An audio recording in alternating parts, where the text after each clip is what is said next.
Lekin shunaqa holatda bo'lyapti, Hamidullo aka. Mana shunaqa vaziyat bo'ldi. Bir telefon qilib, yo'lda Buxoroda qolgan ekan, o'zlari ham chiqqan ekan aloqaga. Bitta sho'p akamiz yo'lda qolgan ekan. Menga nimani qilib berishmadi, garantiya bo'yicha yordam berishmadi degan gap bo'ldi o'sha yerda. O'shani o'zingiz ham bilar ekansiz kimligini.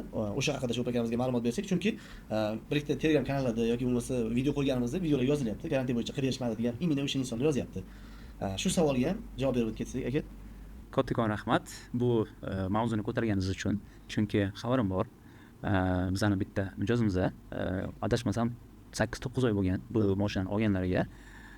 Bu holatni agar aytib o'tadigan bo'lsam, menga aloqaga chiqishdi. Men bildim, lokatsiyasini Buxoro viloyatida olib ketgan ekanlar.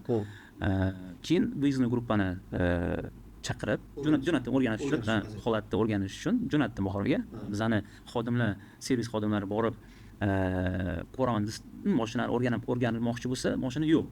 Borgan joyda yo'q. Da, mashina yo'q. Keyin klient bilan gaplashdik, klientga telefon qilsam, men mashinani olib ketdim. Qayerga olib ketdingiz desam, Xorazmga, uyimga olib ketdim dedi.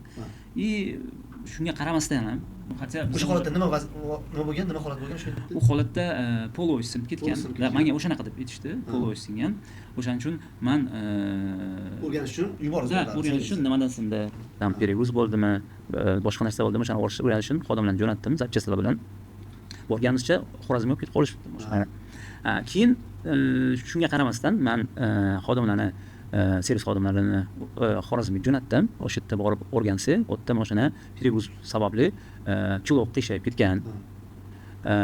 Baraban yorilib ketgan, podshipniklar cho'chilib ketgan, polo singan. Bu nima sababli desangiz, bu перегруз sababli o'rganib chiqdi. Shunda klientga hammasini tushuntirib berdi.